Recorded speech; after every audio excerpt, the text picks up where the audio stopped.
আমার ভাইয়ের, আমার বন্ধুরা,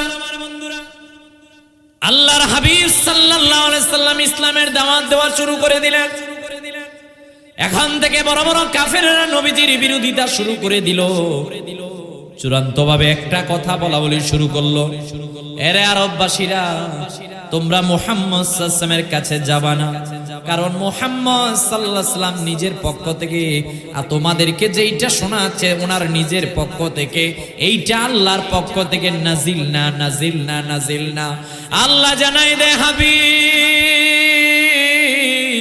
तमाम পৃথিবীর মানুষদেরকে আপনি জানাই দেন বন্ধু, আলিফ লাম মিম, আলিফ লাম রা, কাফ হা ইয়া আইন সাদ, হামিম ইয়াসিন, আপনি জানাই দেন এরা যে বলছে আপনি নিজের থেকে কোরআন বানাচ্ছেন, এরা যে বলছে আমি আল্লাহর পক্ষ থেকে কোরআন নাজিল হচ্ছে না, আপনি তাদের সামনে এগুলো নিয়ে বলেন এগুলোর অর্থ কি বলার জন্য।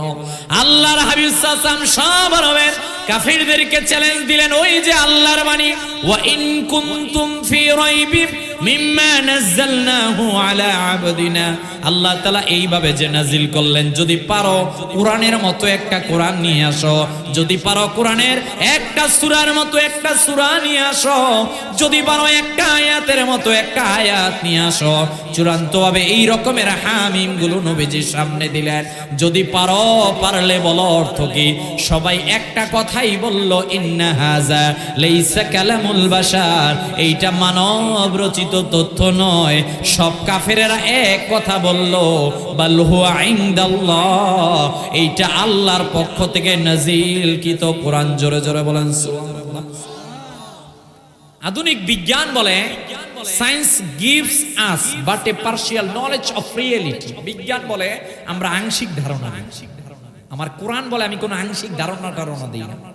পৃথিবীর সব বইয়ের আগে লেখা, রাইটার লিখেছে এই বইয়ের সংযোজন বিয়োজনের সুযোগ আছে, কিন্তু কোরআনই একমাত্র গ্রন্থ পৃথিবীর মধ্যে যে ফার্স্টেই লিখেছে, এটার মধ্যে সংযোজনেরও সুযোগ নাই, বিয়োজনেরও সুযোগ নাই। ১৫০০ বছর আগে যেমন নাজিল হয়েছে ২৬ সালে ওই রকমের আছে, কিয়ামত পর্যন্ত ওই রকমেরই থাকবে। কথা বলেন ঠিক কি? কোনো পরিবর্তন আছে? আল্লাহ বলেন হামিম অর্থ কি, আলিফ লাম মিম অর্থ কি, এরা বলছে জানি না। এরা কি বলছে? ও ভাই, আরবের লোকেরা এত জ্ঞানী ছিল, কত জ্ঞানী জানেন?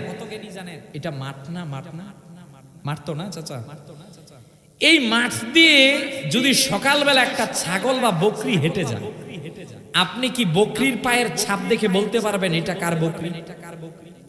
কথা বলেন, আপনি পারবেন না। কিন্তু আরবের লোকেরা এত জ্ঞানী ছিল, এত জ্ঞানী ছিল, এত জ্ঞানী ছিল, রাত্রেবেলা কোনো উট যদি রাস্তা দিয়ে হেঁটে যেত, উটের পায়ের ছাপ দেখে তারা বলে ফেলতে পারতো এটা অমুক গোত্রের অমুক ব্যক্তির উটের পায়ের ছাপ। চিন্তা করতে পারছেন আপনি? মানে এত জ্ঞানী ছিল এরা। কিন্তু চূড়ান্ত ভাবে বলা হয় কোরআন যেটা নাজিল হচ্ছে এইটা আমাদের থেকে বেশি জ্ঞানী না। এবার আল্লাহ দিলেন, এই বলো বললে এগুলোর অর্থ কি, এগুলো কি? এরা বলছে বাল হুয়া ইনদাল্লাহ, এটা আল্লাহর পক্ষ থেকে নাজিল, কিন্তু জানি না। এক কথায় শেষ। আরবের লোকেরা একদিন মুহাম্মদ সাল্লাল্লাহু আলাইহি ওয়াসাল্লামের কাছে এসে বলল, হুজুর, আমরা হিসাব করে দেখলাম ইসলাম পৃথিবীর মধ্যে ৭১ বছর টিকবে। কয় বছর? বলছে কিভাবে? বলছে আলিফ লাম মিম, এই তিনটার আমরা আবজাদ সংখ্যার মান দিয়ে দেখেছি যে আবজাদ সংখ্যার মান, একটার মান ১, একটার মান ৩০, আর একটার নাম ৪০। কত হইল? আরে কথা বলেন না। আমি তো প্রথমেই বলেছি আমাদের গুলো গতানুগতিক ওয়াজ না, প্লিজ আপনাকে অ্যাটেনশন হতে হবে, নাহলে আপনি কুল কিনারা হারিয়ে ফেলবেন। ১ যোগ ৩০ যোগ ৪০ কত? আর আওয়াজ দিয়ে বলেন ৭১। এরা এসে বলল এই হরফুল মুকাতাত নিয়ে ইসলাম ধর্ম পৃথিবীতে আর ৭১ বছর টিকবে। আলিফ লাম মিমের অর্থ দিল। এইবার নবী সাল্লাল্লাহু আলাইহি ওয়াসাল্লাম বলছেন আলিফ লাম রা, কাফ হা আইন ইয়াসিন হা মিম, এইভাবে ২৯টি সূরার প্রারম্ভের হরফুল মুকাতাত মুহাম্মদ সাল্লাল্লাহু আলাইহি ওয়াসাল্লাম যখন দেওয়া শুরু করলেন, এরা মাথাকে নত করে দিয়ে বলল, মুহাম্মদ সাল্লাল্লাহু আলাইহি ওয়াসাল্লাম, ইসলাম পৃথিবীর মধ্যে কতকাল টিকে থাকবে আপনি এবং আপনার আল্লাহই ভালো জানেন। বলেন সুবহানাল্লাহ।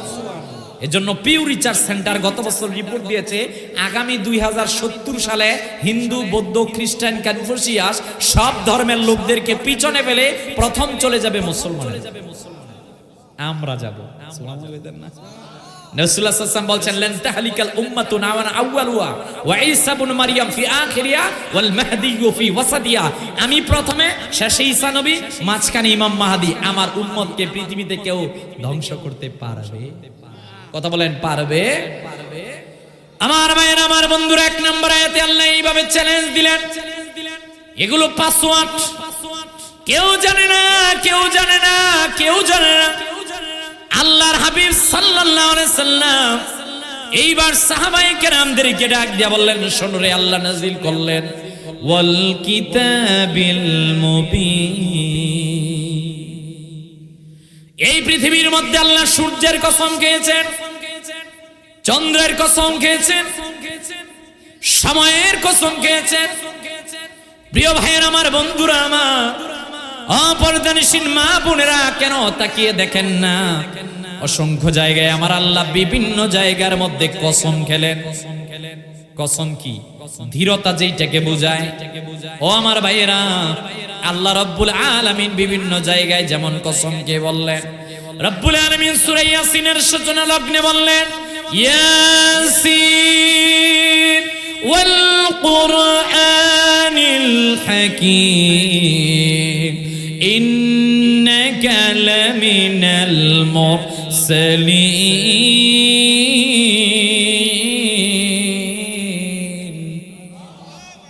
আল্লাহ বললেন বিজ্ঞানময় কোরআনের কসম। সময়ের কথা, কসমের কথা বলতে গিয়ে আল্লাহ রাব্বুল আলামিন বললেন ওয়াল আসরি ইন্নাল ইনসানা লাফি খুসর। এইভাবে আল্লাহ প্রায় শতাধিক জায়গার মধ্যে কসম খেলেন। এখানে আল্লাহ বললেন ওয়াল কিতাবিল মুবিন। এরে আমি শপথ খেলাম কোরআনুল কারীমের, যেই কোরআনুল কারীমটা সুস্পষ্ট গ্রন্থ, যার মধ্যে কোনো বক্রতা নাই, কোনো সন্দেহ নাই। এই কোরআনের একটা রশি থাকে পৃথিবীর মধ্যে, আর একটা রশি থাকে জান্নাতের মধ্যে। জোরে জোরে বলেন সুবহানাল্লাহ। রব্বুল আলামিন কালামের মধ্যে এই ব্যাপারে বলতে গিয়ে বললেন ইন্নামাল মুমিনুনা আল্লাযীনা ইযা যুকিরাল্লাহু ওয়াজিলাত কুলুবুহুম ওয়া ইযা তুলিয়াত আলাইহিম আয়াতুহু যাদাতুহুম ঈমানান ওয়া আলা রাব্বিহিম ইয়াতাওয়াক্কালুন।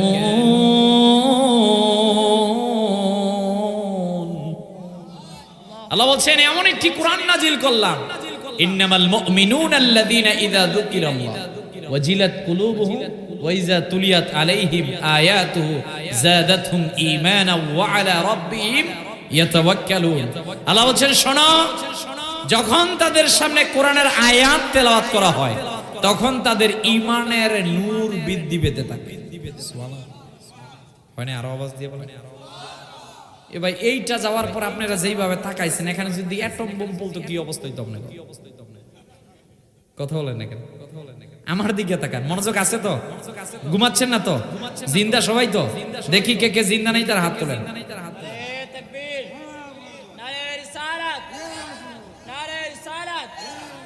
আপনি তো দিছেন তাকবীর, এরা তো কাম গড়াই লাইছে, এরা তো জিন্দা নাই, মরে গেছি নাকি? না, মনোযোগ আছে মাশাআল্লাহ, আমি বুঝতেছি। মাশাআল্লাহ বলবেন না? মনোযোগ আছে তো? নাকি কিচ্ছা কাহিনী শুরু করে দিব? একটু ভালো লাগতেছে না? আপনি এইটা শুনেন, এটা লাভ হবে। এটা তো কোরআনের কথা বলছি, তাফসীরের কথা বলছি, হাদিসের কথা বলছি। এখানে আপনি না বুঝলেও এই যে শুনতেছেন, এটার মধ্যে দেখবেন দিলের মধ্যে আঘাত করবে। কথা বলেন না কেন? আনলে সুর দিলাম, আবার শেষ করলাম ওয়াকিরি দাওয়ানা আলহামদুলিল্লাহি রাব্বিল আলামিন। কিছুই বুঝলেন না। সকালবেলা জিজ্ঞেস করলো কালকে যে ওয়াজ শুনছো কি বুঝছো? কয় কিছুই বুঝে না। হুজুর আনছিল একটা, কামের কাম হুজুর বেটা, বলছে কি ওয়াজ কিছুই বুঝি না, খালি ও আক যে কইছে ওইটা বুঝছি। কথা বলেন না কেন? I am sorry to say, আমি কাউকে কষ্ট দেওয়ার জন্য বলছি না, বিষয়টা বোঝানোর জন্য। মনোযোগ আছে তো? আমার দিকে আওয়াজ দিয়ে বলেন সুবহানাল্লাহ, আওয়াজ দিয়ে বলেন আলহামদুলিল্লাহ। তাহলে আল্লাহ বলছেন ওয়াল কিতাবিল মুবিন, সুস্পষ্ট ওই কিতাবের আল্লাহ কসম খেয়েছেন, কোরআনের কসম খেয়েছেন। এ ভাই, আমাদের ঘরে একটা কোরআন আছে, আপনি এটাকে গুরুত্ব দেন না। আপনি জানেন না পৃথিবীর মধ্যে এমন 3টা জিনিস আছে, ওই 3টা জিনিসের দিকে আপনি যতক্ষণ তাকিয়ে থাকবেন আল্লাহর নূরের ফেরেশতারা তাদের নূরের কলম দিয়ে আপনার আমার জন্য ততক্ষণ সওয়াব লিখতে থাকে। একটা হচ্ছে আল্লাহর ঘর কাবার কালো গিরাফ, একটা হচ্ছে জনম দক্ষিণে মা বাবা, আর একটা হচ্ছে কোরআনুল কারীম। আপনি জানেন না ওই 5টা রাত্রে বেলা বান্দা আল্লাহর কাছে যা চাইবে রে, বান্দা আল্লাহর কাছে চাইতে দেরি হয়, আমার আল্লাহ তাদের মোনাজাত কবুল করতে দেরি করেন না। কয়রা? সবাই বলেন কয়রা? আল্লাহ হাবিব সাল্লাল্লাহু বলছেন খামসু লায়ালিল্লা তুরাদ্দু ফিহিন্না দুআ, ওই 5টা রাতে আল্লাহ হাত ফিরিয়ে দিতে লজ্জাবোধ করেন। সুবহানাল্লাহ। একটা হচ্ছে রজবের প্রথম রাত, একটা হচ্ছে এই যে আর আসতেছে 3 তারিখ রাত্রে যেটা শাবানের রাত, আর একটা হচ্ছে লাইলাতুল কদরের রাত, কেউ বলেছে জুমার রাত, আর একটা ঈদুল ফিতরের রাত, আর একটা ঈদুল আজহার রাত। নবী সাল্লাল্লাহু আলাইহি ওয়াসাল্লাম বলছেন এই রাত্রে বেলা বান্দা আল্লাহর কাছে যা চাইবে আমার আল্লাহ তা কবুল করে নেবেন। হয় না? আরো আওয়াজ দিয়ে বলেন। এর পক্ষে রায় দিয়েছেন ইমাম শাফি রাহমাতুল্লাহ আলাইহি। ইমাম শাফি কোন ব্যক্তি জানেন? যিনি একটা মাসআলা খোঁজার জন্য কোরআনুল কারীম খতম করেছেন 300 বার। কয়বার? এ ভাই, আমাদের জীবনে 300 বার কোরআন পড়িনি আমরা, আর উনি একটা মাসআলার জন্য 300 বার কোরআন খতম করেছেন। সুবহানাল্লাহ। তিনি বলছেন 5টা রাত গুরুত্বপূর্ণ। ইমাম আহমদ ইবনে হাম্বল একজন সাচ্চা আশিক রাসূল ছিলেন। সুবহানাল্লাহ। ইমাম সুয়ুতি যেই রকমের 1 নয় 2 নয় 75 বার জাগ্রত অবস্থায় আমার রাসূলকে দেখেছেন, ইমাম আহমদ ইবনে হাম্বল ওই রকমের, তিনি এত আল্লাহর হাবিব সাল্লাল্লাহু আলাইহি ওয়াসাল্লামের আশিক ছিলেন আপনি চিন্তা করতে পারবেন না। তিনি বলছেন আমি একদিন সিংহা লাগালাম, শরীরে সিংহা লাগিয়ে 1 দিরহাম দিলাম। ওই লোক চলে যাচ্ছে, তাকে ডাক দিয়ে বলছে এদিকে আসো, আমি যে সিংহা লাগালাম আর যে তোমাকে 1 দিলাম 1 দিরহাম দিলাম, এইটা আমার মূলত সিংহা লাগানো প্রয়োজন ছিল না। আল্লাহর হাবিব সাল্লাল্লাহু আলাইহি ওয়াসাল্লামের হাদিসগুলো তালাশ করে আমি দেখেছি আল্লাহ হাবিব সাল্লাল্লাহু আলাইহি ওয়াসাল্লাম একদিন সিংহা লাগিয়ে 1 দিরহাম দিয়েছেন, জাস্ট সুন্নতটা পালন করার জন্য আমি এই কাজটা করেছি। আব্দুল্লাহ ইবনে ওমর ওনার নাম, তিনি বলছেন আল্লাহ হাবিব সাল্লাল্লাহু আলাইহি ওয়াসাল্লাম যেখানে হাসতেন আমি সেখানে গিয়ে হাসতাম, যেখানে কান্না করতেন সেখানে গিয়ে কান্না করতাম। ওনারা প্রত্যেকে রায় দিলেন বছরের 5টা রাত শ্রেষ্ঠ। কয়টা রাত? ওই 5টা রাত্রে বলা একটা রাত কিছুদিন পরে আপনার সামনে আমার সামনে আসতেছে। সুবহানাল্লাহ। আমার ভাইয়ের, আমার বন্ধুরা, ওই রাত্রটার নাম শবে বরাত, লাইলাতুন নিসফি মিন শাবান। প্রিয় নবীজি সাল্লাল্লাহু আলাইহি সাল্লাম সাহাবায়ে কেরামদেরকে বললেন, শোনো রে, তোমাদেরকে জানিয়ে দিলাম, ইয়া রাসূলুল্লাহ ইয়া হাবিবাল্লাহ সাল্লাল্লাহু আলাইহি সাল্লাম, আপনি যদি বলতেন। আম্মা জান আয়েশা সিদ্দিকা বলছেন একদিন আমি রাত্রে বেলা আল্লাহর হাবিব সাল্লাল্লাহু আলাইহি সাল্লামকে খুঁজে পেলাম না।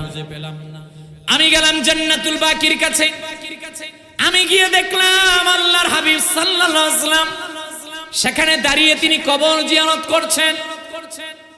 যেই জান্নাতুল বাকির মধ্যে 10,500-র উপরে সাহাবায়ে কেরামগণ শুয়ে আছে। সুবহানাল্লাহ। আল্লাহর হাবিব সাল্লাল্লাহু আলাইহি ওয়াসাল্লাম জিয়ারত করে এইবার আম্মা জান আয়েশার কাছে এসে বললেন, আয়েশা তোমারে জানিয়ে দিলাম। আম্মা জান বললেন, হুজুর আপনি কি আমার প্রতি নারাজ হয়েছেন কিনা? নবীজি ডাক দিয়ে বললেন, আয়েশা তোমারে জানিয়ে দিলাম, ইযা কানাত লাইলাতুন নিসফি মিন শাবান ফাকুমু লাইলাহা ওয়াসুমু নাহারাহা। শোনো রে, এই রাত্রটা যখন চলে আসবে, রাত্রটা জেগে ইবাদত করবে, দিনে রোজা রাখবা। নবী সাল্লাল্লাহু আলাইহি ওয়াসাল্লাম ডাক দিয়া বলছেন, রাত্রটা বড় গুরুত্বপূর্ণ, বড় গুরুত্বপূর্ণ। এই রাত্রে বেলা আমার আল্লাহ কুদরতি ভাবে প্রথম আসমানে এসে কুদরতি নজর দেন প্রত্যেকটা বান্দার দিকে। প্রত্যেক বান্দাকে ডাক দিয়া বলে, এ গোলাম, কার জীবনে শান্তি নাই? কার জীবনে ক্ষমার পথ ভুলে গেছো?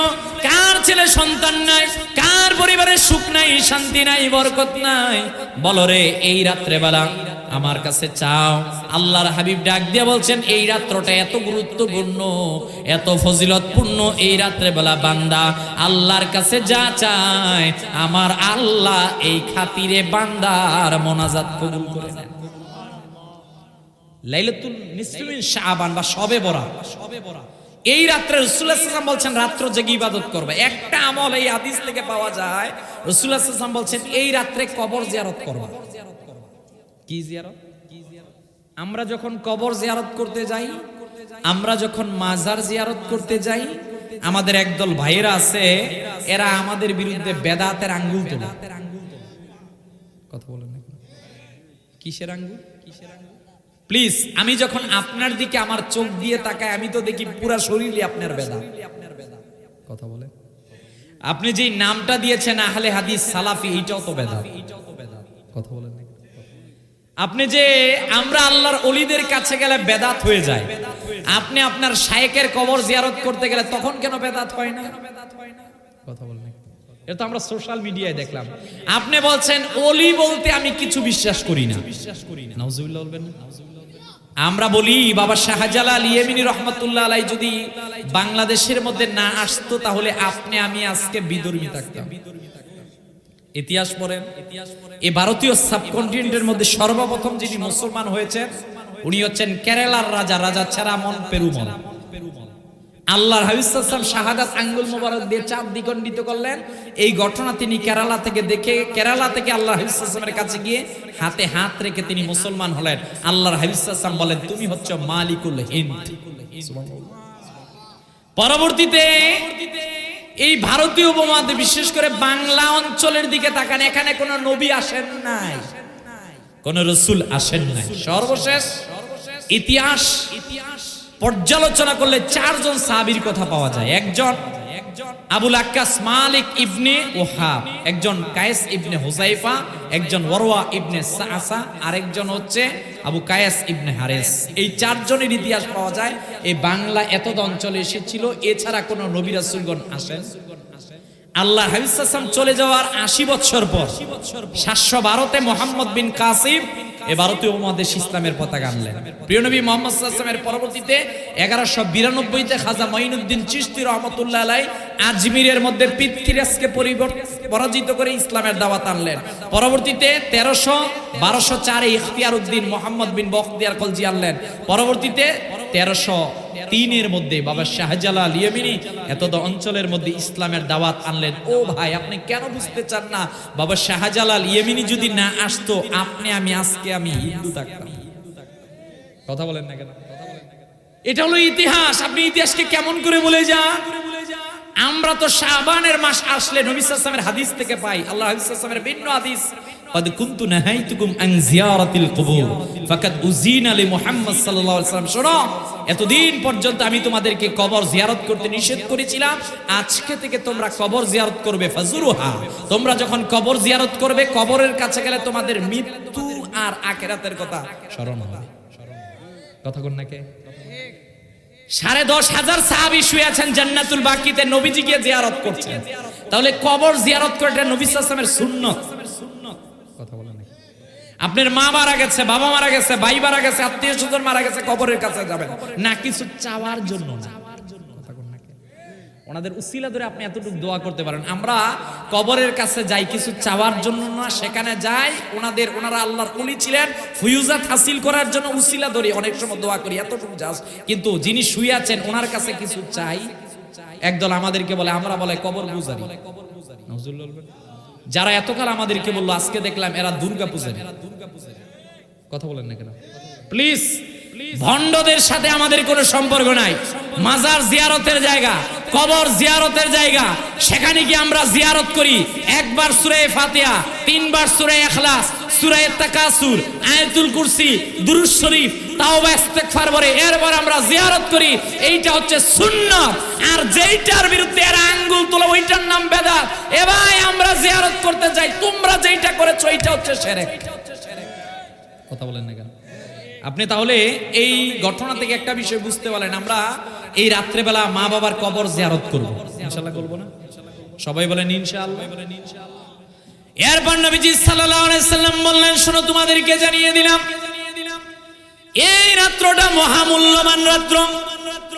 আল্লাহর হাবিব সাল্লাল্লাহু আলাইহি সাল্লাম এইবার সাহাবায়ে কেরামদেরকে ডাক দিয়ে বললেন, সাহাবীরা রে, শোনো, তোমাদেরকে জানিয়ে দিলাম, এই রাত্রটা যখন তোমাদের সামনে আসবে, তোমরা রাত্রটাকে একটু গুরুত্ব দেওয়ার চেষ্টা করবা। হুজুর, কেন দিব?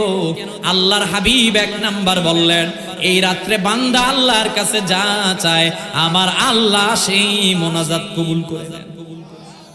কিন্তু নবীজি ডাক দিয়ে বলেন খামসুলা ইয়ানজুরুল্লাহ ইলাইহিম লাইলাতুন নিসফি মিন শাবান। আল্লাহর হাবিব সাল্লাল্লাহু আলাইহি ওয়াসাল্লামের এই হাদিসটি ইমাম বাইহাকি শাহুল ঈমানের মধ্যে উল্লেখ করলেন। উম্মতরে তোমাদেরকে জানিয়ে দিলাম না না না, কিন্তু 5 শ্রেণীর লোকদেরকে আমার আল্লাহ ওই দিন আল্লাহর কাছে যা চায় তা কবুল করে নেয় না। ওই বান্দা আল্লাহর কাছে যা বলুক না কেন আমার আল্লাহ কুদরতি নজর দেয় না। যারা ওই শ্রেণীর মধ্যে অন্তর্ভুক্ত হবে আমার আল্লাহ তাদেরকে ক্ষমাও করেন না। বলেন নাউজুবিল্লাহ। ভিন্ন হাদিসের মধ্যে দুইটা বিষয় নবীজি বললেন। এক নাম্বার নবীজি বললেন এই রাত্রেবেলা আল্লাহ যাদেরকে ক্ষমা করেন না, এক নাম্বার হচ্ছে নবীজি ডাক দিয়া বললেন যারা শিরক করে। কি করে? আমার একটা প্রশ্নের উত্তর দেন। এই কপাল দিয়ে শুধুমাত্র আমাদের এই কপাল দিয়ে সিজদা হবে একজনের উদ্দেশ্যে, আওয়াজ দিয়ে বলেন তিনি কে? আল্লাহ ছাড়া এই কপাল আল্লাহ অন্য কিছুর জন্য বানানো নাই। আপনার পায়ের কাজ আছে, হাতের কাজ আছে, চোখের কাজ আছে, পেটের কাজ আছে, মাথার কাজ আছে, কপালের সিজদা ছাড়া কোনো কাজ নাই। কথা বল নাকি? পৃথিবীতে মহামূল্যবান জিনিসগুলো আল্লাহ আল্লাহর জন্য রেখে দিয়েছে। কপাল, আপনি যখন নামাজের মধ্যে আল্লাহু আকবার বলেন, এই হাত দিয়ে কিছুক্ষণ আগে কত গুনাহ করেছিলেন, এখন আপনি আল্লাহু আকবার বললেন, আল্লাহর কাছে সারেন্ডার করলেন। কতক্ষণ নাকি? আপনি যখন সিজদার মধ্যে পড়লেন আল্লাহর কাছে বলেন আল্লাহ আমার বলতে কিচ্ছু নাই, সব আপনার। কতক্ষণ নাকি? পৃথিবীর সৃষ্টি হলো, এই পৃথিবীতে একসময় পানি ছিল, এই পানি ডান থেকে বাম, বাম থেকে ডানে যায়, এটা ঢেউ হয়, ঢেউ থেকে ফেনা হয়, ফেনা থেকে মাটি হয়। সর্বপ্রথম পৃথিবীর মধ্যে যেই জায়গায় মাটি উৎপন্ন হয়েছে ওটার নাম কাবা। আল্লাহর ঘর কাবা। বলা হয়েছে পৃথিবীর সৃষ্টির পর পৃথিবী নড়ছে, নড়াচড়া করছে, আল্লাহ পাহাড় তৈরি করলেন। আপনি সিলেটে চট্টগ্রামে পাহাড় দেখেন, পাহাড়ের উপরের অংশ দেখেন, নিচের অংশ আপনি দেখেন নাই, এটা দিয়ে আল্লাহ ব্যালেন্স করেছে। বলা হলো পৃথিবীর মধ্যে শ্রেষ্ঠ কি বলছে জমিন, জমিন থেকে শ্রেষ্ঠ কি বলছে পাহাড়, পাহাড় থেকে শ্রেষ্ঠ কি বলছে হাদিদ, লোহা বলছে, লোহা থেকে শক্তিশালী কি বলছে তার নাম আগুন, কারণ আগুনে লোহা দিলে লোহাগুলো শেষ।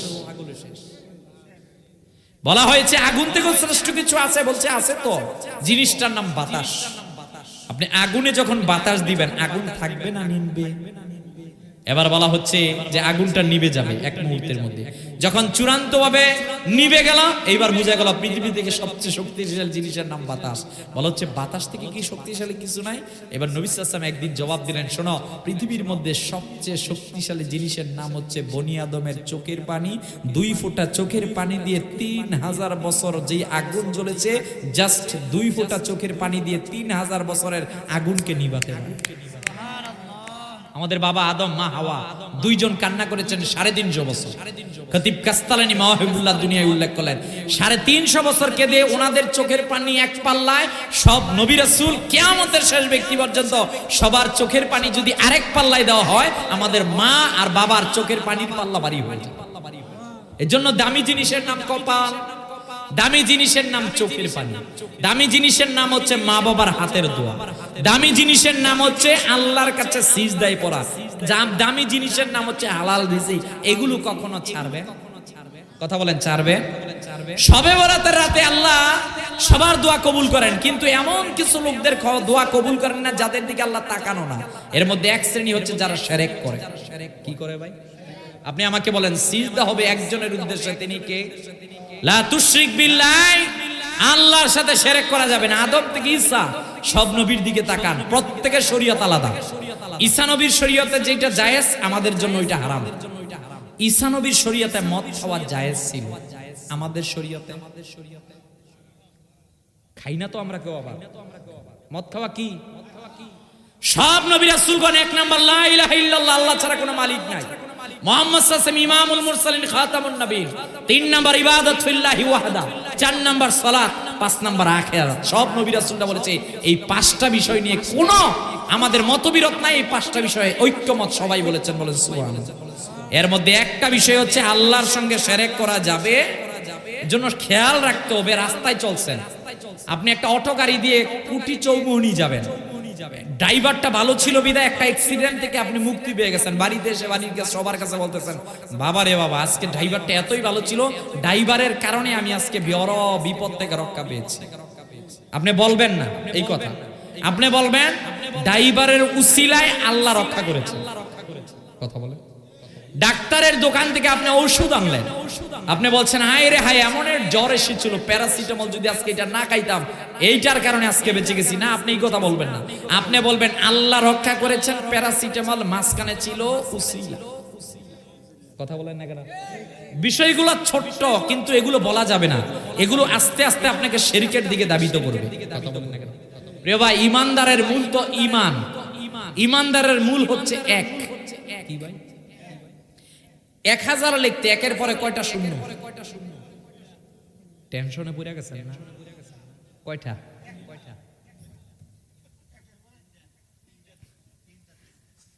আজকে তো বহুত বড় বিপদ হয়ে গেছি না। 1000 লিখতে একের পরে কয় শূন্য? ঐক্যমত নাকি আমাদের ঢাকা যেটা আপনাদের ব্রাহ্মণবাড়ি আলাদা? একই তো কথা। এই আমি যদি এখন পোস্টারের মধ্যে লিখি 3টা শূন্য লিখে বলি এটা 1000, আপনি আব্দুর রহিম ভাইরে কবেন ঢাকাতে পাগল হুজুর ধরে লইছে। আরে কথা বলেন না কেন? এ ভাই, একটা তো আপনার ঈমান, ঈমান রাখার পর আপনি যত দান সদকা নামাজ রোজা হজ যাকাত ইবাদত করেন আল্লাহ কবুল করবেন। ঈমান নাই, আপনি যতই নামাজ রোজা হজ করেন না কেন, রাখেন না কেন, কবুল হবে? কথা বলেন কবুল হবে? এজন্য ঈমান মূল, ঈমানের মূল কনসেপ্ট লা তুশরিক বিল্লাহ, আল্লাহর সঙ্গে শিরিক করা যাবে। 2 নাম্বার আও মুশাহিন, হিংসুক বিদ্বেষের প্রতি আল্লাহ তাকান না। নাউজুবিল্লাহ বলবেন না? আমার ভাইয়েরা, আমার বন্ধুরা, প্রিয় নবীজি সাল্লাল্লাহু আলাইহি সাল্লাম একদিন মসজিদে নববীর ভিতরে ছিলেন। আল্লাহর হাবিব সাল্লাল্লাহু আলাইহি সাল্লাম সাহাবীদেরকে বললেন, শোনো রে সাহাবীরা, তোমাদেরকে জানিয়ে দিলাম, আউয়ালু মাইয়াদখুলু মিন হাযিল বাব রাজুলুন মিন আলিল জান্নাহ। এখন যে মসজিদে নববীর ভিতরে প্রবেশ করবে রে, আমি রাসূল বললাম সে হলো জান্নাতি সাহাবী। দ্বিতীয় দিন নবীজি একই কথা বললেন, তৃতীয় দিন নবীজি একই কথা বললেন, আউয়ালু মাইয়াদখুলু মিন হাযিল বাব রাজুলুন মিন আহলিল জান্নাহ। নবীজি তৃতীয় দিনে একই কথা বললেন, এখন যে প্রবেশ করবে সে জান্নাতি মানুষ। সব সাহাবীরা দেখলেন পরপর একজনই প্রবেশ করলেন। হযরতে আব্দুল্লাহ এইবার তৃতীয় দিন পরে নবীজির কাছে অনুমতি চাইলেন, বাবার কাছে অনুমতি চাইলেন, যদি অনুমতি দেন একটু সাহাবীর বাড়িতে যেতে চাই। হযরতে আব্দুল্লাহ ইবনে আমর ইবনুল আস ওনার নাম, তিনি ওই সাহাবীর বাড়ির মধ্যে গেলেন। একদিন, 2 দিন, 3 দিন মেহমানদারি গ্রহণ করলেন। তৃতীয় দিন মেহমানদারি করে যখন বিদায় নিয়ে চলে যাবেন, ওই সাহাবীর নাম ছিল সাদ বিন আবি ওয়াক্কাস রাদিয়াল্লাহু তাআলা আনহু। ডাক দিয়ে বলেন, ওগো আল্লাহর নবীজির সাহাবী, আপনার তো জানা নাই রহমতের নবীজি 1 দিন নয়, 2 দিন নয়, 3 দিন আপনাকে জান্নাতি সাহাবী বলেছেন। বললেন, আপনি নামাজ পড়লেন, আমিও পড়লাম, আপনি নফল ইবাদত করলেন, আমিও করলাম, আপনি পরিবারকে সম্মান দিলেন, আমিও দিলাম, আপনি নবীজির কাছে ছিলেন, আমিও ছিলাম। এমন কোন কাজ নাই যে আমি আপনার থেকে কম করি নাই, বরঞ্চ নবীজি আমাকে জান্নাতি বলেন নাই। 3 দিন কেন আপনাকে জান্নাতি বলেছেন একটাবার যদি বলতেন। এইবার ডাক দিয়ে বলেন, ও সাহাবীরা, ও আব্দুল্লাহ, তোমারে আমি জানিয়ে দিলাম, আল্লাহর হাবিব সাল্লাল্লাহু আলাইহি ওয়াসাল্লাম আমারে 3 দিন জান্নাতি বলেছেন। কথা ঠিক। শোনো, আমার জীবনে স্পেশাল কোনো আমল নাই, স্পেশাল আমল আছে একটা। আমি যখনই জীবনকে পরিচালনা করি রে, কখনো কোনো অবস্থায় কোনো মানুষের প্রতি আমি হিংসা আর বিদ্বেষ রাখি না। রাত্রেবেলা ঘুমাতে যখন আসি রে, যদি কারো সাথে দিনের বেলা মন মালিন্য হতো, পরের দিন গিয়ে ক্ষমা চাইতাম, আর আমি যদি কষ্ট পেতাম তাকে আমি রাত্রেবেলা ক্ষমা করে দিতাম। পৃথিবীর মধ্যে প্রথম হিংসুক হচ্ছে ইবলিশ। কথা কোন না? এজন্য ভাই, যেখানেই থাকেন না কেন কখনো হিংসা করবে না। কথা বলে, হিংসা করা যাবে? তার 10 তলা আমার 20 তলা লাগবে। আরে রাসূল বলেছেন লাউ কানা লি ইবনে আদম আদিয়া মিন দাবিন আহাব্বা ইয়াকুনা লাহু ওয়াদিয়ান ওয়া লা ইয়ামলা ফাহু ইল্লা তুরাব। তুমি বনি আদম, তোমার পেট ভরবে না কিচ্ছু দিয়ে, তুমি যত চাবা তত পাবা, যত পাবা তত খাবা, শেষে বলবা হায় হায় হায় কিছুই পাইলাম না। আরে কথা বলেন না কেন? বর্তমান পৃথিবীর সবচেয়ে ধনী ইলন মাস্ক, তাকে যদি বলেন আরো লাগবে নি, ও বলছে পারলে আমেরিকা পুরোটা কিনে ফেলবো। কথা বলেন না? পৃথিবীতে যত চাবেন তত পাবেন। এজন্য একজনের 10 তলা বিল্ডিং, তাকে নিয়ে হিংসা করবেন না। কয়েকটা জিনিস নিয়ে আপনি ঈর্ষা করতে পারেন, হিংসা না। ঈর্ষা বলতে কি, একটা লোক নিয়মিত কোরআন পড়ে, আপনিও বলবেন আল্লাহ ও পড়ছে আমাকেও শক্তি দেন। কথা বলেন না কেন? ও দান করছে আমাকেও আপনি দেন। এটার নাম ঈর্ষা, এটার নাম হিংসা না। আমিও যাতে দান করতে পারি। আমিন বলবেন না? এই রাত্রে আল্লাহ মুশরিককে ক্ষমা করবেন না, এই রাত্রে বেলা আল্লাহ হিংসুককে ক্ষমা করবেন না। এজন্য আমরা যাতে হিংসা থেকে বেঁচে থাকি। আমিন বলবেন না? সবচেয়ে আমরা হিংসা করি কেন জানেন? দুনিয়াকে পেতে যাই, আমার আরো লাগবে আরো লাগবে আরো লাগবে। এই আরো লাগবে বলতে গিয়ে আমি উমুককে নিচে নামাই। কেমন নিচে নামাই? পারলে তাকে আমার পায়ের নিচে ফেলে দিই, মোট কথা ও যাতে আমার উপরে না যেতে পারে। কথা বলেন না কেন? আমার মেয়েটা দেখতে একটু কালো, তার মেয়েটা দেখতে সুন্দর। যখন একটা বিয়ের প্রস্তাবনা আসলো, আমার মেয়ের জন্য নাই, সে ওর মেয়ের জন্য আসলো। বিয়ে আসে না গেছে? গেছে পুরা। কি কয় জানেন? বলছে উমুকের মেয়ের জন্য আসছি। কেমন? কয় মেয়ে 1001টা। কিসে একটা? শুনছি মাঝে নাকি একবার পেটের মধ্যে বাচ্চা আসছিল। বিয়ে আসে না গেছে? পুরা গেছে। কারণ আপনি হিংসা করছেন তার সাথে। হিংসা করা জায়েজ। এজন্য রাত্র আসতেছে, ওই রাত্রের পূর্বেই আমাদেরকে আসলা করতে হবে। কথা বলেন না কেন? 3 নাম্বার নবীজি সাল্লাল্লাহু আলাইহি ওয়াসাল্লাম ডাক দিয়ে বলছেন, শোনো 3 নাম্বার, এই রাত্রে বেলা আল্লাহ তাদেরকে ক্ষমা করেন না। কাদেরকে? আল্লাহ হাবিব সাল্লাল্লাহু আলাইহি ওয়াসাল্লাম ডাক দিয়ে বলছেন, শোনো ওয়াকাতিলুন নাফস, যে মানুষকে হত্যা করে। মানুষ হত্যা করা এটা জায়েজ না হারাম? সবাই বলেন জায়েজ না হারাম? প্লিজ এই কাজে কখনো যাওয়া যাবে না। ইসলাম আমাদেরকে একটা নীতি নির্ধারণ করে, সেটা হচ্ছে কেউ যদি একজন মানুষকে অন্যায়ভাবে হত্যা করে, সেজন্য গোটা পৃথিবীর মানুষদেরকে হত্যা করবে। এটা কোন ধর্মে বলে না এই কথা। এই কথা একমাত্র ইসলাম বলেছে। আপনি প্রথম বিশ্ব 1 কোটি 60, দ্বিতীয় বিশ্বযুদ্ধে 6 কোটি 20, পৃথিবীর যুদ্ধগুলোর দিকে তাকান, ফিলিস্তিনের দিকে তাকান, ইসরায়েল তারা যে আমার ফিলিস্তিনের দিকে অ্যাটাক করছে, মায়ানমার বার্মার দিকে তাকান, ইরাকের দিকে তাকান, এখন ইরানের দিকে তাকান, দেখবেন এমনি এমনি তারা মুসলমানদেরকে হত্যা করতেছে। কথা বলেন না প্লিজ। মানুষ হত্যা করা যাবে না, এখানে যাওয়া যাবে না। আল্লাহ তাআলা প্রতি সপ্তাহে যখন বান্দার হিসাব নিকাশ দেওয়া হয়, তখন 2 শ্রেণীর মানুষদেরকে আল্লাহ ক্ষমা করেন না। একটা হচ্ছে আত্মীয়তার সম্পর্ক যে ছিন্ন করে, আরেকটা হচ্ছে যে মানুষকে হত্যা করে। এজন্য এই কাজ করা যাবে। এগুলা কখন হয়? এই যে আমাদের সামনে নির্বাচন আসতেছে, কথা বলেন না, ত্রয়োদশ জাতীয় নির্বাচন সামনে, খুবই সন্নিকটবর্তী না। আমি কোন রাজনৈতিক বক্তব্য দিচ্ছি না, আমি একটা বিষয় আপনাকে বুঝাতে চাচ্ছি। দেখেন, নির্বাচনের আগে জনপ্রতিনিধিরা এসে বলবে আমরা আপনাদের পাশে আছি। নির্বাচন চলে যাবে, আমরা নেটওয়ার্কের বাইরে আছি। কথা বলেন না কেন? মাঝখানে কি হচ্ছে? আপনি অমুক ভাইয়ের জন্য, তিনি অমুক ভাইয়ের জন্য। আপনি একটা লাঠি নিয়ে গেলেন, তিনি একটা লাঠি নিয়ে গেল অমুক ভাইয়ের জন্য, অমুক ভাইয়ের জন্য। মাঝখানে বাইরাবাড়ি শুরু হলো, 2 জন কবরে। যেদিন নির্বাচনের রায় হলো, আপনি যার জন্য যুদ্ধ করলেন, আমি যার জন্য যুদ্ধ করলাম, আপনি আমি কবরে, ওনারা একজন আরেকজনকে মিষ্টি খাওয়াচ্ছে।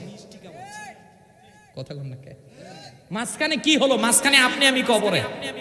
কথা বলেন না কেন? প্লিজ, 1 নাম্বার নির্বাচনের জায়গা, রাজনীতির জায়গা। কিন্তু তাই বলে আমি যাতে রাজনীতির দ্বন্দ্বটা আমার বাড়িতে না আনি। দিন শেষে কিন্তু আমরা ভাই ভাই। কথা বলেন ভাই, দিন শেষে আমরা ভাই ভাই। কেন ওই দ্বন্দ্ব বাড়িতে আনবো? কেন আনবো? অনার্থক। সবাই আমরা মিলেমিশে থাকতে হবে। 1 নাম্বার, আমরা আমাদের সমাজে যে ঐক্য আছে, ঐক্যটাকে নষ্ট করব না, ইনশাআল্লাহ বলেন।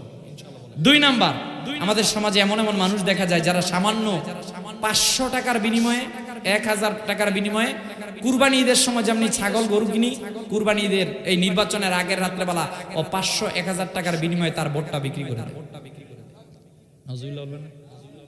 আমরা খেলাফতে বিশ্বাসী, কিন্তু এখন খেলাফত নাই। এখন আপনাকে ভোট কেন্দ্রে যেতে হবে ভোটটা দেওয়ার জন্য। ভোটটা আপনার আমানত। কথা কোন নাকি?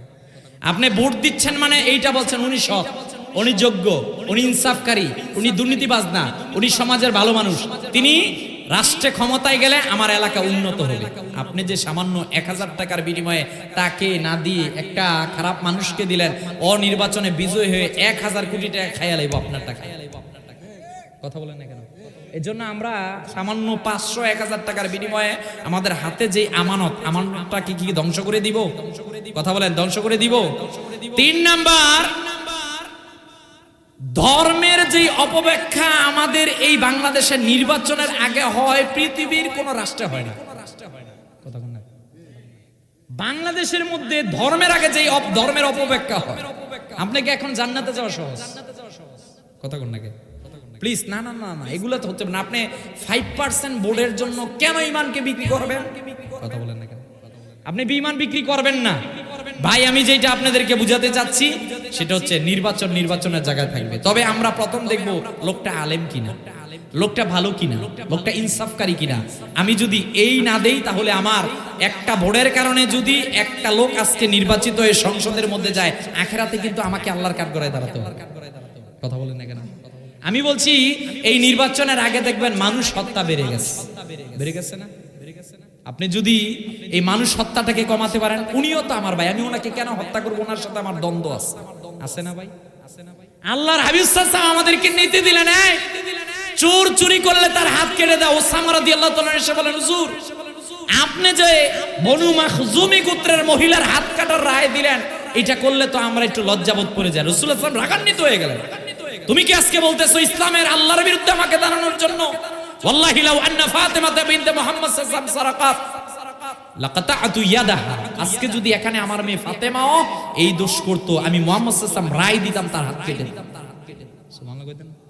সাইয়েদনা আলী রাদিয়াল্লাহু তাআলার কাছে এক লোক বিদেশ থেকে আসলো, এসে এই কথা বলল, এই সাইয়েদনা আলী রাদিয়াল্লাহু তাআলা আপনার কাছে এই লোক আসছে, আপনি আসার পর তার সাথে রাত্রে কথা বলেছেন, হঠাৎ করে নাকি লাইট বন্ধ করে দিয়েছেন।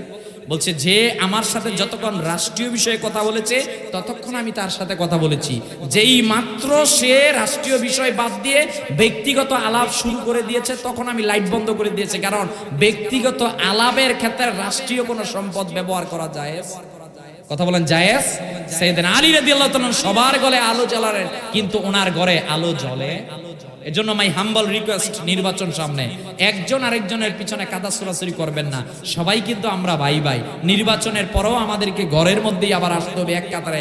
এজন্য ফিতনা ফাসাদ যদি তৈরি করি, সামান্য এই হিংসা থেকে যদি আমরা মানুষকে হত্যা করে ফেলি, আখিরাতের ময়দানে কিন্তু আল্লাহ আমাদেরকে ক্ষমা করবেন না।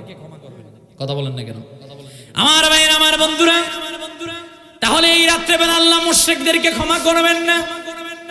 এই রাত্রেবেলা আমার আল্লাহ হিংসকদেরকে ক্ষমা করবেন না?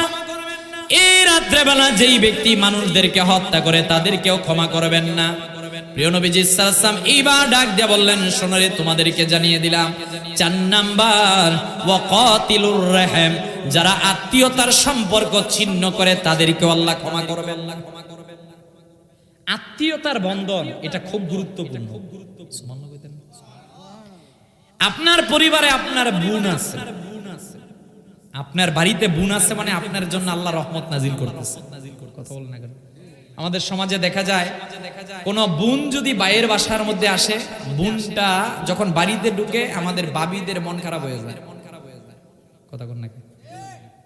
ঠিকঠাক আওয়াজটা একটু জোর হইলো, বুঝলাম না, আছে নাকি আবার কেন এটা হবে ভাই?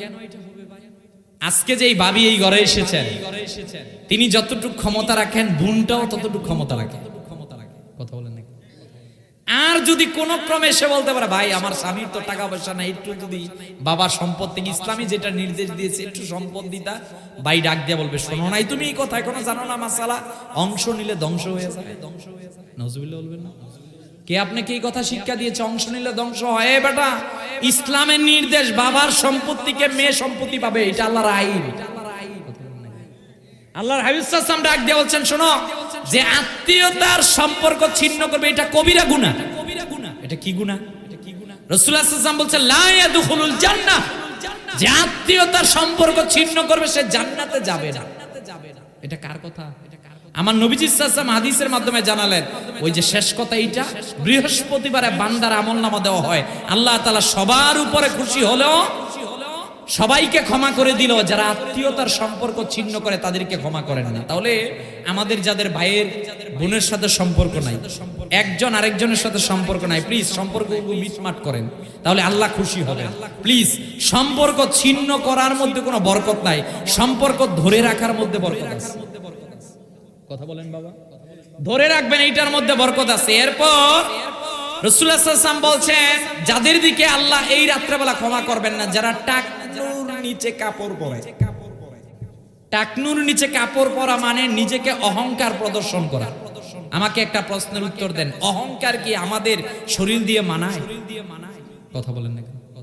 একটু জ্বর আসলে, একটু ঠান্ডা আসলে, একটু অসুস্থ হলে বোঝা যায় আমাদের কত ক্ষমতা আছে। কিছুদিন আগে করোনা হয়েছিল, তখন বোঝা গেছে আপনার আমার কত ক্ষমতা আছে। যেই মাটির উপরে দাঁড়ালাম ওই মাটি তো আমাদের না। যেই শরীর দিয়ে আপনি আমি অহংকার করছি, একটু পেট একটু মোচড় দিলে তো বোঝা যায় আমাদের কিছু নাই। তাহলে আপনি কিসের অহংকার করেন? আর আল্লাহ হাবিব সাল্লাল্লাহু আলাইহি ওয়াসাল্লাম বলছেন, টাকনুর নিচে যে কাপড় পরবে, বিজ্ঞানও গবেষণা করে পেয়েছে এইটা, যে টাকনুর নিচে যদি মানুষ নিয়মিত কাপড় পরে তাহলে তার ক্যান্সার হওয়ার সম্ভাবনা আছে। এজন্য আমরা যেন রাসূলুল্লাহ সাল্লাল্লাহু আলাইহি ওয়াসাল্লামের দেখানো পথ থেকে দূরে না যাই। যুবক ভাইয়েরা, ইয়ং শ্রেণীর ভাইয়েরা, এরা বিশেষত টাকনুর নিচে কাপড় পরতে চায়, এরা নিজেকে স্টাইলিশ প্রমাণ করতে চায়। ভাই, মুহাম্মদ সাল্লাল্লাহু আলাইহি ওয়াসাল্লাম যেটা সুন্নাত দিয়েছেন এইটা থেকে পৃথিবীর মধ্যে শ্রেষ্ঠ স্টাইলিশ কিচ্ছু নাই। আপনি আল্লাহকে নারাজ করে যেইটা আনছেন এইটার মধ্যে বরকত নাই। আল্লাহকে খুশি করে, মুহাম্মদ সাল্লাল্লাহু আলাইহি ওয়াসাল্লামকে খুশি করে যেইটা করবেন ওইটার মধ্যে আল্লাহ বরকত দিবেন। কথা বলেন না কেন? এরপর মুহাম্মদ সাল্লাল্লাহু আলাইহি ওয়াসাল্লাম বলছেন, এই রাত্রেবেলা আল্লাহ তাদেরকে ক্ষমা করবেন না যারা পিতা মাতার অবাধ্য। নাউজুবিল্লাহ বলবেন না। আল্লাহর হাবিব সাল্লাল্লাহু আলাইহি ওয়াসাল্লাম বললেন, শোনো সাহাবীরা, মা মিন ওয়ালাদিন বাররিন ইয়ানজুরু ইলা ওয়ালিদাইহি নাজরাত রাহমাতিন ইল্লা কাতাবাল্লাহু বিকুল্লি নাজরাতিন হাজ্জাতাম মাবরুরা। আল্লাহর হাবিব সাল্লাল্লাহু আলাইহি ওয়াসাল্লাম ডাক দিয়ে বললেন, শোনো তোমাদেরকে জানিয়ে দিলাম, কোন সন্তান যদি একবার নেক দৃষ্টিতে মা বাবার দিকে তাকায়, আল্লাহর হাবিব সাল্লাল্লাহু আলাইহি ওয়াসাল্লাম বলছেন, আমার আল্লাহ ওই সন্তানের আমল নামার মধ্যে একটা কবুল হজ্জের সওয়াব লিখে দেন। সাহাবীরা ডাক দিয়ে বলেন, হুজুর এমন তো সন্তান আছে প্রতিদিন 20 বার 30 বার তাকায়, হুজুর তাদের জন্য কি ফয়সালা আপনি যদি একবারের জন্য বলতেন। আল্লাহর হাবিব সাল্লাল্লাহু আলাইহি ওয়াসাল্লাম ডাক দিয়ে বললেন, শোনো রে, তোমাদেরকে জানিয়ে দিলাম, কোন সন্তান যদি মা বাবার দিকে 20 বার নয় 30 বার নয় 100 বার নেক দৃষ্টিতে তাকায়, আমার আল্লাহ তার আমল নামার মধ্যে 100 কবুল হজ্জের সওয়াব লিখে দেন। আমাদের যুবক তার মাকে চিনে নাই। বিজ্ঞান প্রমাণ করে, একজন মা যখন তার রেহেমের মধ্যে সন্তান রাখে, এই সন্তান দুনিয়ার মধ্যে আগমন করার আগে প্রায় 4500 বারের উপর লাথি মারে পেটে। কতবার? পর্দানিশীল মা বোনেরা এখানে আছেন, মা বোনেরা জানে একটা সন্তান রেহেমে রাখা কত কষ্টের বিষয়। যেদিন অপারেশন থিয়েটারের মধ্যে নিয়ে যাওয়া হলো, ডাক্তার সাহেব প্রথম আমার চাচার কাছে বললো, ইনি কে? বলছে আমার ভাইয়ের ওয়াইফ। বলছে অপশন তো দুইটা, হয় আপনার বাতিজাকে বাঁচাতে পারবেন, না হয় এই মেয়েটাকে বাঁচাতে পারবেন। কাকে? আমার চাচা বলেছিল, প্রয়োজন নাই, আমাদের বউকে বাঁচাও, তাহলে সম্ভাবনা আবারও আছে ছেলে হওয়ার, মেয়ে হওয়ার। গেল আমার বাবার কাছে, গেল আমার দাদির কাছে, গেল আমার আত্মীয় স্বজনের কাছে, প্রত্যেক বাড়ি সবাই উত্তর দিয়েছি এই মেয়েটাকে বাঁচাও, কারণ মেয়েটা বেঁচে থাকলে আবারও সন্তান হওয়ার সম্ভাবনা আছে। কথা বল। শেষবারের মতো আপনার আমার জনম দুঃখিনী মার কাছে ডাক্তার গেল, গিয়ে বলল, মা আপনার পেটে যে 10 মাস 10 দিন আপনি একটা সন্তান রেহেমে ধারণ করেছেন, আজকে আপনার এমন একটা কন্ডিশন হয়েছে, হয় আমি আপনাকে বাঁচাতে পারবো, না হয় আপনার সন্তান বাঁচাতে পারবো, কাকে বাঁচাবো? ওই দিন আপনার আমার মা অপারেশন থিয়েটারের মধ্যে বড় একটা নিঃশ্বাস নিয়ে ডাক্তারের হাতটাকে চেপে ধরে বলেছিল, আমি একে 10 মাস 10 দিন আজকে এত কষ্ট ধারণ করে এখান পর্যন্ত নিয়ে এসেছি। শুনেন ডাক্তার, আমার বাঁচার দরকার নাই, আপনি আমার সন্তানকে বাঁচান, আপনি আমার সন্তানকে বাঁচান, আমার বাঁচানোর দরকার নাই। আধুনিক বিজ্ঞান বলে একজন মানুষ সর্বোচ্চ 45 স্কেল পর্যন্ত ব্যথা নিতে পারে। 46 স্কেল ব্যথা মানে আপনার হাড় হাড্ডি ভেঙে যাবে, আপনি আর বাঁচবেন না।